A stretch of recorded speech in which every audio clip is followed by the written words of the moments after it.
Hello students, আমার চ্যানেলে তোমাদেরকে স্বাগত। শুরু করছি ক্লাস 12-এর থার্ড সেমিস্টারের একটি এডুকেশনের ক্লাস।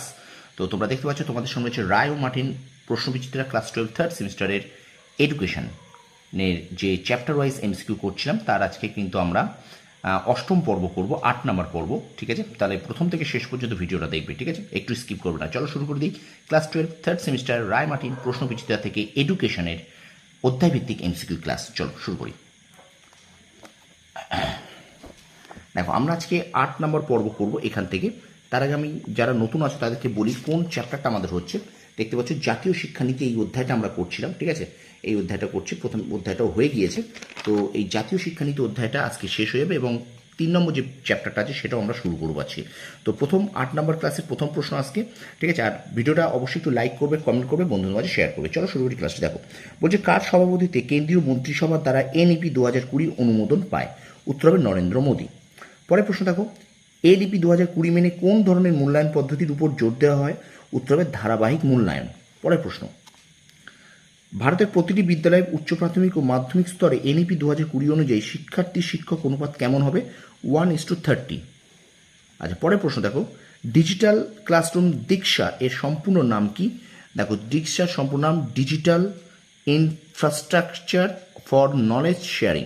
তাহলে digital infrastructure for knowledge sharing. ঠিক আছে, তো এই দীক্ষার ফুল ফর্ম কি বললাম? Digital infrastructure for knowledge sharing. পরের প্রশ্ন দেখো, 2020 সালের জাতীয় শিক্ষানীতি অনুসারে লার্নিং আউটকাম নির্ধারিত হবে পাঠ্যক্রমের মানোন্নয়নের দ্বারা। ঠিক আছে, পরের প্রশ্ন, ডিএড প্রতিষ্ঠার সুপারিশ করা হয়েছিল 1986 সালের জাতীয় শিক্ষানীতিতে। ঠিক আছে, পরের প্রশ্ন, অপারেশন ব্ল্যাকবোর্ড কার সঙ্গে যুক্ত? প্রাথমিক শিক্ষা। আচ্ছা, 2020 সালের জাতীয় শিক্ষানীতির সুপারিশ অনুসারে শিক্ষার সংশোধিত কাঠামোটি হলো 5+3+3+4। এবার দেখো একটা স্তম্ভ মেলা আছে, এখানে উত্তর হবে 1-D, 2-A, 3-B, 4C। 1-D, 2-A, 3-B, 4C। ঠিক আছে, স্তম্ভ মেলা। পরের প্রশ্ন দেখো, এনইপি 2020 এর অধীনে সামগ্রিক অগ্রগতি কার্ডটি চালু করা হয়েছে শিক্ষার্থীর সামগ্রিক বিকাশ প্রতিফলিত করার জন্য। ওকে, পরের প্রশ্ন দেখো, এনইপি জাতীয় শিক্ষানীতি 2020 অনুযায়ী স্কুল শিক্ষায় কোন বয়সের শিক্ষার্থীর অন্তর্ভুক্ত? 3 থেকে 18 বছর। আচ্ছা, কোন শিক্ষানীতিতে ইসিসিই প্রোগ্রাম সুপারিশ করা হয়েছিল? 1986। পরের প্রশ্ন, জাতীয় শিক্ষানীতি 2020 কত তারিখে প্রকাশিত হয়? 29 জুলাই। পরের প্রশ্ন, এনইপি 2020 একটি জাতীয় মূল্যায়ন নির্ধারণ সংস্থা স্থাপনের প্রস্তাব করেছে, এর নাম পারাক। ঠিক আছে, এর নাম পারাক। স্টুডেন্টস, ভিডিওটা অবশ্যই কিন্তু একটু লাইক করবে, বন্ধুদের মাঝে বেশি করে শেয়ার করে দেবে। বারবার বলছি, বন্ধুদের মাঝে একটু বেশি করে শেয়ার করবে। আর আমার চ্যানেল যারা নতুন আছে অবশ্যই চ্যানেল সাবস্ক্রাইব করো, পাশে থাকা বেল আইকনটি প্রেস করে চলো আমরা ভিডিওটা কন্টিনিউ করি।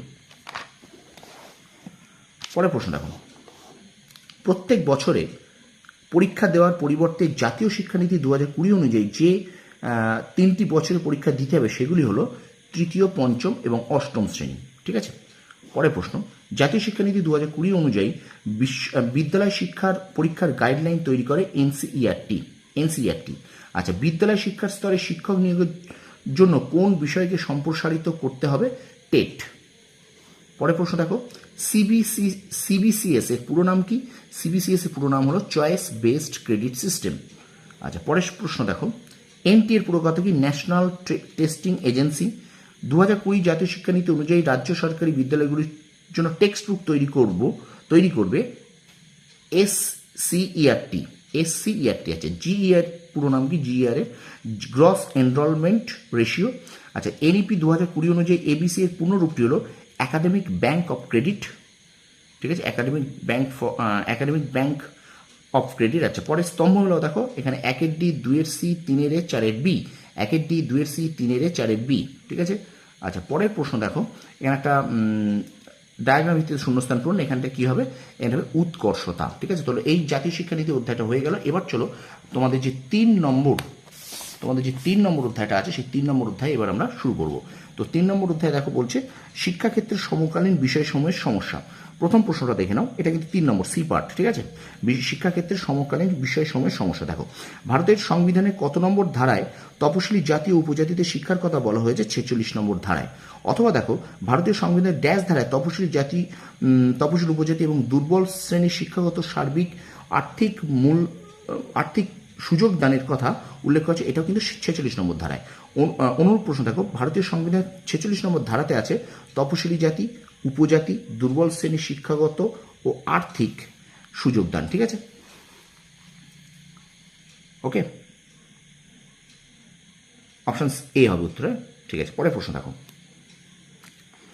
ভারতীয় সংবিধানের কত নম্বর ধারায় নারীদের শিক্ষার সুযোগ সুবিধার কথা বলা হয়েছে? এটা হলো 15(1) নম্বর ধারায়। আচ্ছা, জাতীয় নারী শিক্ষা পরিষদ গঠিত হয় কত সালে? 1959 সালে।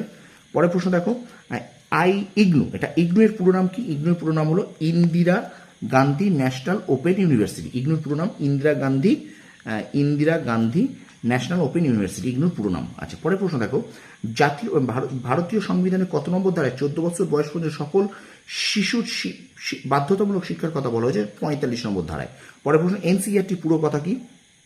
এনসিইআরটি পুরো কথা হলো national council of educational research and training.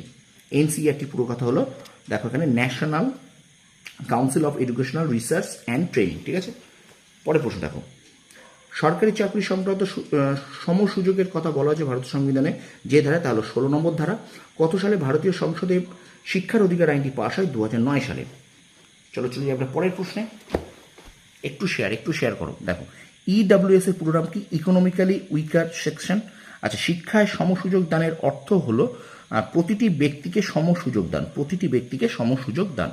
আচ্ছা, ওবিসির পুরো কথা আদার ব্যাকওয়ার্ড ক্লাসেস। তারপর দেখো, ভারতের প্রথম জাতীয় নারী শিক্ষা পরিষদ গঠিত হয় ড্যাশের নেতৃত্বে? দুর্গাবাই দেশমুখ। আচ্ছা, পরের প্রশ্ন, বর্তমানে শিক্ষা সংবিধানের কোন তালিকা অন্তর্ভুক্ত? যুগ্ম তালিকা। পরের প্রশ্ন, প্রথম মহিলাদের শিক্ষার মানোন্নয়নের জন্য কার নেতৃত্বে কমিটি গঠিত হয়? উত্তরে শ্রীমতী দুর্গাবাই দেশমুখ। এবং আজকের ক্লাসের শেষ প্রশ্ন, 1979 খ্রিস্টাব্দে গঠিত কোন কমিশন সরকারি চাকরি উচ্চশিক্ষার ক্ষেত্রে ওবিসি সম্প্রদায়ের জন্য 27% সংরক্ষণের সুপারিশ করে? উত্তর হবে মন্ডল কমিশন। ঠিক আছে, তো এই ছিল তোমাদের আজকে 8 নম্বর ক্লাস। ভিডিওটা কেমন লাগলো অবশ্যই তোমরা কিন্তু কমেন্ট সেকশনে কমেন্ট করে জানাবে। তোমরা কিন্তু কেউ কমেন্ট করো না, প্লিজ একটু কমেন্ট করো, আর অবশ্যই কিন্তু লাইক করো, অবশ্যই তোমরা লাইক করো এবং শেয়ারও করো। ঠিক আছে, বেশি বেশি করে তোমার বন্ধুদের মাঝে অবশ্যই শেয়ার করে দেবে। ঠিক আছে, আর আমার চ্যানেল যা নতুন আছে অবশ্যই চ্যানেলটা সাবস্ক্রাইব করো, পাশে থাকা বেল আইকনটি প্রেস করে রাখো। তোমরা সফল হও, তোমাদের সাফল্য কামনা করি। ধন্যবাদ।